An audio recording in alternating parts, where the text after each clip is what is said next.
Al-Imam Syekh Az-Zarnuji mengatakan dalam kitabnya Kitab Ta'lim Muta'allim, beliau menukil dalam bait syairnya yang berbahasa Persia, ya Rabb batur qula ma zamaribat bihaqi dzati baqillahi somad, ya Rabb azib terasi wa hajimi ya Rabbiku kirana yamin.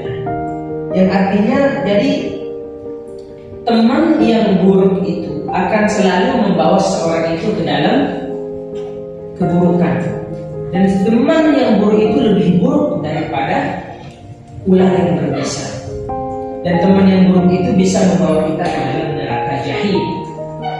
Dan teman yang baik itu bisa membawa kita ke dalam surga nanti berdekatan. Assalamualaikum warahmatullahi wabarakatuh. Halo teman-teman, kembali lagi di podcast Hip to Heaven.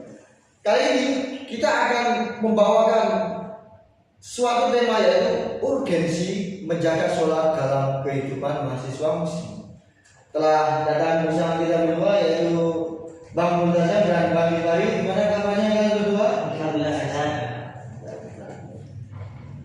Di tengah-tengah kehidupan mahasiswa yang sangat rumit ini, Bang, kita itu selalu kesulitan dalam menjaga sholat. Karena kehidupan mahasiswa kan sangat padat sekali ya, kalian tahu kan itu. Nah, pernah nih saya mendengar sholat itu sebagai tiang agama. Menurut Bang Multazam gimana nih tentang sholat sebagai tiang agama? Ya, begini, sholat menjadi tiang agama karena sholat itu merupakan ibadah yang paling utama setelah syahadat. Sholat menjadi hubungan langsung antara hamba dan Tuhan. Oleh karena itu, sholat disebut dengan tiang agama. Jika tiang kokoh, maka bangunannya pun juga akan menjadi kokoh. Gimana, Bro Gifari? Menurut saya ini, sholat juga menjadi pembeda antara orang yang menjaga agamanya dan juga orang yang mulai lalai terhadap agamanya. Rasulullah pernah bersabda, sesungguhnya membalas antara seseorang dengan kesyirikan dan kekafiran adalah meninggalkan sholatnya. Jadi sholat ini mengajarkan kita untuk disiplin, tanggung jawab, dan kepatuhan kepada Allah dalam setiap keadaan. Tapi realitanya kita kan tahu menjaga sholat itu sangatlah sulit, apalagi kita sebagai seorang mahasiswa kan. Menurut abang-abang ini gimana? Apa saja tantangan yang sering dihadapi sebagai mahasiswa muslim untuk menjaga sholat? Menurut aku nih ya, kesibukan adalah alasan yang paling sering kita temui. Mulai jadwal kuliah yang padat, tugas yang menumpuk, kegiatan organisasi, dan pekerjaan sampingan yang sering membuat mahasiswa menunda sholat. Benar. Selain itu, perkembangan teknologi juga menjadi tantangan. Kadang kita terlalu asik bermain media sosial, menonton video, bermain game sehingga lupa waktu sholat. Seperti saya. Mungkin bukan cuma hanya perkembangan teknologi saja, tetapi juga lingkungan yang berpengaruh. Jika kita berada di lingkungan yang kurang peduli terhadap sholat, maka kita bisa ikut terbawa arus dan menganggap menunda sholat ada hal-hal yang biasa. Rasulullah pernah bersabda, perumpamaan teman yang baik dan teman yang buruk seperti penjual minyak wangi dan pandai besi. Penjual minyak wangi itu bisa jadi akan memberi minyak wangi, atau tidak engkau membeli darinya, atau tidak setidaknya engkau mendapatkan bau harum darinya. Akan tetapi pandai besi itu bisa jadi memakan pakaianmu sendiri, atau engkau mendapatkan bau tidak sedap darinya. Jadi dari sini mengajarkan bahwa kita lingkungan sangat mempengaruhi kebiasaan seorang. Jika kita nih berteman dengan orang-orang yang menjaga sholat, insya Allah kita akan lebih mudah untuk ikut menjaga sholat. Sebaliknya, jika lingkungan kita sering meremehkan sholat, kita juga beresiko terbawa pada kebiasaan bunuh dan benar tersebut. Benar sekali. Lalu saya ingin tahu, apa sih kira-kira manfaat-manfaat kita sebagai mahasiswa itu baik dalam menjaga sholat? Gimana, Bro? Oke, manfaatnya ya. Manfaat pertama adalah mendapatkan ketenangan hati. Dalam kehidupan perkuliahan, manusia sering menghadapi tekanan akademik, tugas, dan berbagai masalah pribadi. Nah, sholat itulah yang membantu menenangkan pikiran dan diberikan kekuatan batin di seorang mahasiswa. Seperti itu. Coba kalau menurut Bang Gifari apa sih manfaatnya? Menurut aku ini ya, salah satu manfaat dari menjaga sholat ini melatih disiplin waktu. Karena sholat lima waktu mengajarkan kita untuk mengatur aktivitas sesuai jadwal yang telah ditetapkan.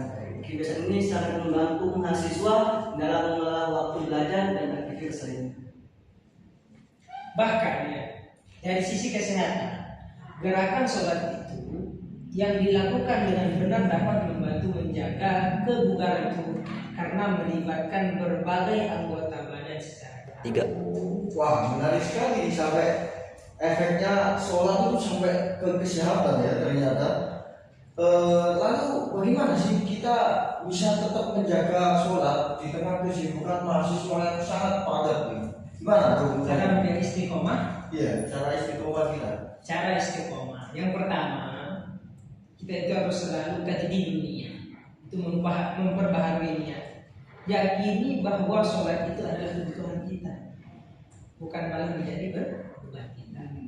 Dan di antara caranya juga ialah mencari teman yang baik dan lingkungan yang dapat meningkatkan dalam suatu ketaatan kepada Allah Subhanahu wa taala. Karena teman itu sangatlah berpengaruh dalam kehidupan seseorang.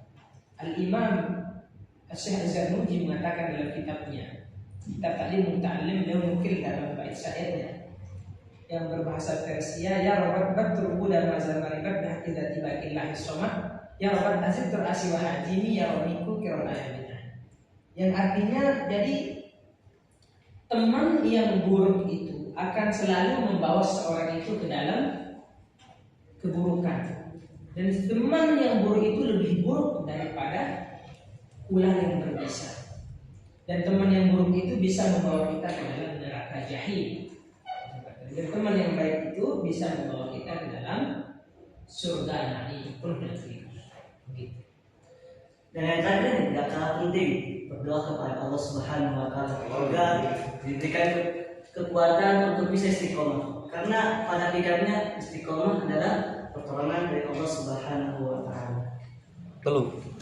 Oke teman-teman, dari banyaknya pembahasan tentang sholat menarik sekali. Dapat banyak kita ambil kesimpulan dari yang kita bahas tadi ya, yaitu salah satunya sholat bukanlah penghambat aktivitas, melainkan penopang hidup kita sebagai mahasiswa muslim. Sholat memberikan ketenangan, melatih kedisiplinan, memperbaiki akhlak, dan mendekatkan kita kepada Allah Subhanahu wa taala. Betul begitu Bang? Betul. Kami ucapkan terima kasih kepada Bung Gifari dan Bang Munajat. Terima kasih banget atas kehadirannya telah menemani teman-teman kita membahas tentang banyak bahasan tadi tentang sholat.